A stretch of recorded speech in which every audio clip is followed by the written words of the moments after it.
जिन चीजों को महत्व नहीं देना चाहिए उन चीजों को महत्व दे रखा है। जिस कर्मों को महत्व नहीं देना चाहिए उन कर्मों को महत्व दे रखा है। जिस व्यवहार को महत्व कम देना चाहिए उसको हमने अधिक दे रखा है। उसलिए हमारा इंद्रियां, मन और बुद्धि परमात्मा में स्थिर नहीं हो पाती। ध्यान से सुनना, अब ध्यान करना मत, सुनना ध्यान से। आत्म साक्षात्कार करने में अथवा अपने हृदय में ईश्वर है उसका अनुभव करने में 3 बातें अड़चन करती है, बस केवल 3 बातें। पहली बात है जीने की इच्छा। आप जीने की इच्छा न करेंगे तभी भी जिएंगे भैया। श्री राम। कथा ध्यान से सुने, इधर उधर न देखें। एक तो जीने की इच्छा, दूसरा करने की इच्छा और तीसरा पाने की इच्छा। ये 3 चीजें जो है इंसान को, ईश्वर है तो इंसान ईश्वर है तो आत्मा परमात्मा। नानक तुमसे बड़े नहीं थे, कृष्ण तुमसे बड़े नहीं थे, कबीर तुमसे बड़े नहीं थे, लीलासा साईं तुमसे बड़े नहीं थे और तुम उनसे छोटे नहीं हो, लेकिन छोटे तुम रह गए और वे बड़े हो गए। कारण एक ही है। इन 3 चीजों को वे लोग समझ गए और अपन लोग नहीं समझते। जीने की इच्छा, शरीर में ममता, जीने की इच्छा, दूसरा करने की इच्छा, तीसरा पाने की इच्छा। ये जो 3 इच्छाएं हैं, जीने की इच्छा, करने की इच्छा और पाने की इच्छा, इसी से आदमी अपने केंद्र से बाहर आ जाता है। श्री राम। अगर ये 3 इच्छाएं जितने अंश में कम होगी उतने अंश में आदमी महान हो जाएगा। और अगर ये इच्छाएं तीनों भीतर से चली गई तो आदमी के रूप में तो दिखेगा, लेकिन उसके द्वारा परमात्मा अटखेलियां करेगा। बाहर से तो कार दिखेगी, लेकिन अंदर इंजन बदल जाएगा। ऐसे ही वो आदमी तो आदमी दिखेगा, व्यक्ति तो व्यक्ति दिखेगा, लेकिन अंदर जीव की जगह पर ईश्वर अटखेलियां करेगा। नानक जब घर छोड़कर गए, साधन भजन करके आत्मज्ञान पाकर आए, तो उसका बाप बोलता था कि इसको तो मैं जानता हूं, ये तो मुझे पुत्र कालू है। श्री राम। नहीं, मॉडल कालू कहता था ये तो नानक है, मॉडल नानक का है, लेकिन अब वो नानक को नानक मत समझो, गुरु नानक समझो तो कल्याण होगा। देवहूति ने अपने पुत्र के अंदर, कपिल मुनि के अंदर भगवान के गीत सुने और उनका उपदेश सुनकर माता देवहूति गदगद हो गई, आत्मराम को प्राप्त हुई। उसके नेत्रों से जो जल चला, वो जल की बूंदे जहां पड़ी, जहां जल के बिंदु पड़े, वो सिद्धपुर में बिंदु सरोवर के नाम से प्रसिद्ध हुए। श्री राम। ये आत्म खजाना ऐसा है कि नहीं देखता है कि सामने वाला बेटा है कि बाप है, पापी है कि पुण्यात्मा है, पढ़ा लिखा है कि अनपढ़ है। इतना महापापी 7.5 बैलगाड़ियां भर जाए इतने जने वो द्विजातियों के उतरवा लिए थे। बालिया लुटारा लूटता था लोगों को, जो मर जाते थे उनके जने 7.5 बैलगाड़ियां भर जाए उतने इकट्ठे हुए थे। साधु और ब्राह्मणों को भी छीन लेता था, द्विजों को मार देता था। ऐसा वालिया लुटारा वाल्मीकि ऋषि बन सकता है, तो तुम्हारे घर का कोई कुटुंबी या तुम आत्मज्ञान पालो, इसमें कोई कठिनाई नहीं है भैया। श्री राम। अरे छा यार, वरी दुनिया आ रही है, पाण खे चिंता थी भैया।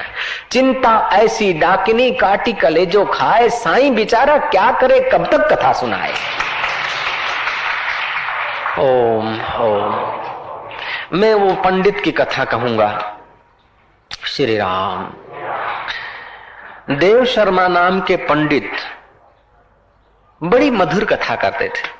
भागवत की सप्ताह करें, कभी देवी भागवत की करें, कभी रामायण करें, कभी महाभारत की कथा करें। पंडित का गुजारा था कथा करके। कथा के लिए गुजारा, कथा को बना लेना एक बात है, लेकिन कथा से थाक उतार देना अपना और दूसरों का, वो दूसरी बात है। श्री राम। कथा उसको उल्टा दो तो थाक। पंडित थे, व्याख्या करते थे, उसमें बहुत लोग सुनने को आते थे। एक समय की बात है, पुरुषोत्तम मास की पंडित ने 1 महीने की कथा रखी, पुराण रखा। सुनते सुनते श्रोता जी महाराज वाले तो श्रोता थे, लेकिन उसमें एक कोई साधक पहुंच गया और साधक ने देखा पंडित जी व्याख्या तो बहुत करते हैं, लेकिन अंदर जगे हैं कि नहीं? जो अंदर जगा हुआ होता है ना, उसके पास व्याख्या कैसी भी हो, लेकिन प्रश्न का उत्तर संतोषकारक आएगा। उसको देखकर हृदय में शांति आएगी। जो ब्रह्मज्ञानी संत हैं वो बोलेंगे ना, भले ग्रामरिकल भूल हो, किससे कहानियां पंडित जैसे न भी हो, फिर भी सच्चे संत जब बोलते हैं तो हृदय को शांति मिलती है। श्री राम। श्रद्धा रख के सुनो तो। बाकी उस पंडित को कोई व्यापारी आ गया, खांडमान बेचता होगा या कुछ बेचता होगा, मुझे पता नहीं वो खांड बेचता था कि इधर उधर देखता था, लेकिन था जरूर कोई ऐसा व्यापारी। श्री राम। उस मोलिया ने क्या किया, बेचारे ने पंडित से प्रश्न पूछा कि महाराज पाप बोलते पाप नहीं करो, पाप नहीं करो, तो पाप जन्मता कैसे है? पाप का बाप क्या है? बाप ही चला जाए तो बेटे पैदा ही नहीं होंगे। पंडित ने कहा अच्छा मैं कल जवाब दूंगा। पाप का बाप, who is father of the पाप? पाप का पिता कौन? पंडित जी ने ऐसा कोई शास्त्र वास्त्र में कोई ऐसा याद उसको रहा नहीं। रात को घर गया, पोथियां बोथियां चश्मा चढ़ा के देखी, दो चश्मा चढ़ाता था पंडित, अभी दूर का पढ़ने का, कभी नजीक का पढ़ने का। रात के 11-12 बजे महाराज पंडित को कोई ऐसा पोथी में मिला ही नहीं कि पाप का बाप कौन है। पंडित से पूछा लोभ का बाप कौन, पाप का बाप कौन? पंडित जी ने बोथे बोथे खोले, पता नहीं चला। सुबह को भी अपना नियम करा और पाप का बाप कौन, पाप का बाप कौन, कुछ लगा नहीं हाथ। आखिर वो कथा करने को जा रहे थे और रोज जहां से गुजरते थे, रास्ते में गली में एक सुंदर सुहावना चौखट लगा हुआ सुंदर घर था, लेकिन अंदर रहने वाली व्यक्ति असुंदर थी, वैश्या थी। उसके कृत्य असुंदर थे, उसका मकान बड़ा सुंदर था। श्री राम। मकान सुंदर होने से जरूरी नहीं कि वो व्यक्ति सुंदर रहती है, और मकान असुंदर होने से ये जरूरी नहीं कि व्यक्ति असुंदर रहती है।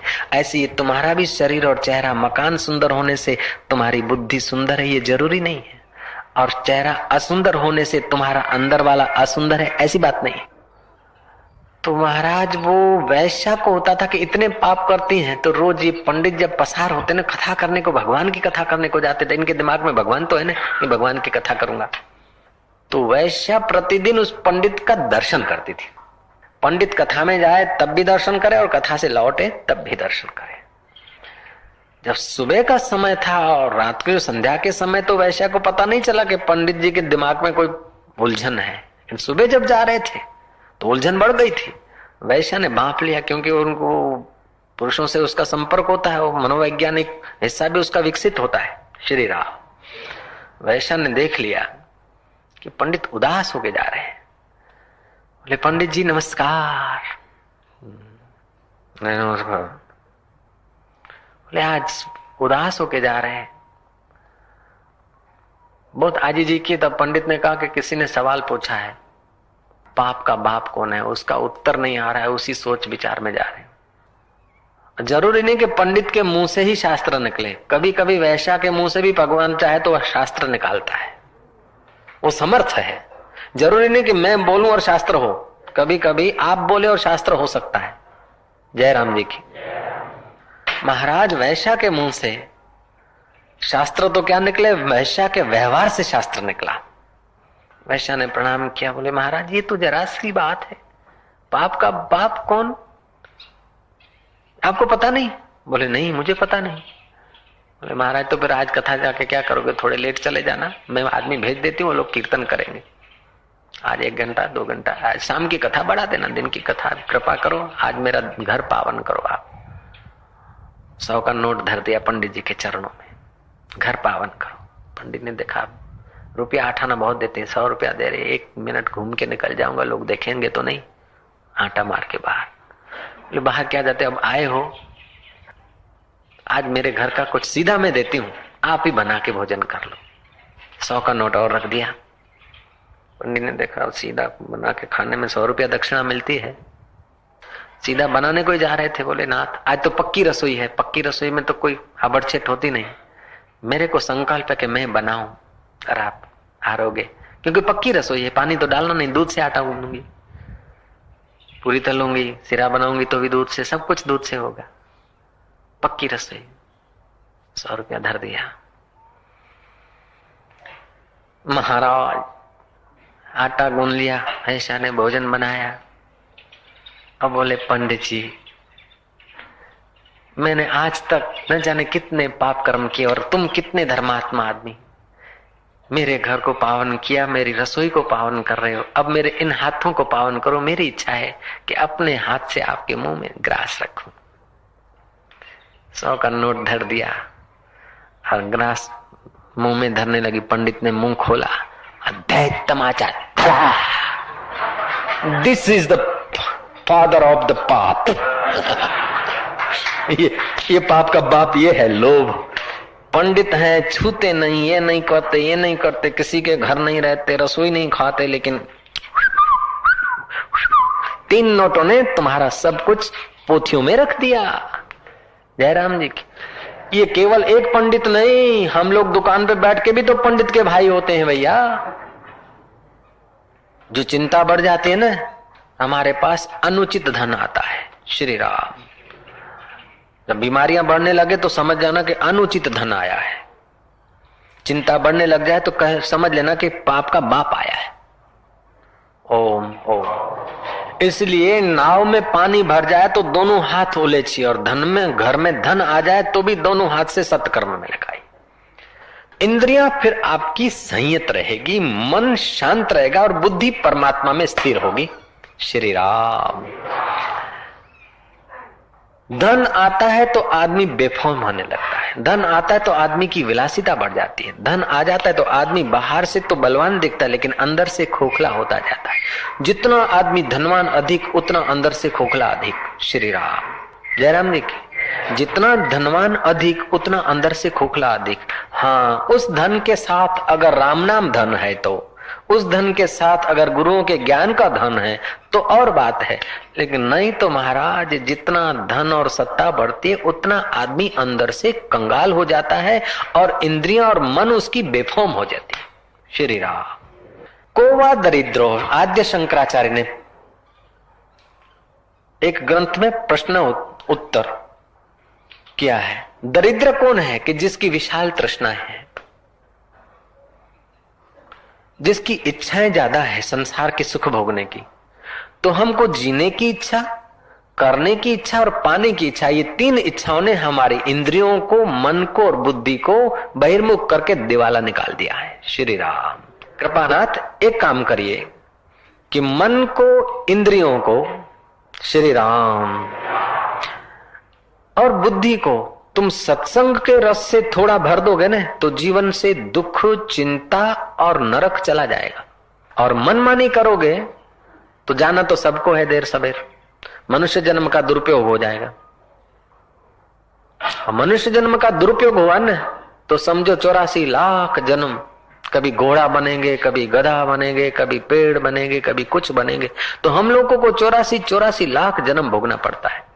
अब मनुष्य जन्म में एक बात संत की हम सुन नहीं सकते हैं, जब घोड़ा बन गए और हिंटर लगेंगे, गाली पे गाली बरसेगी तब, जब गधा बनेंगे और गाली पे गाली बरसेगी तब, जब खच्चर बनेंगे तब, बैल बनेंगे तब। श्री राम।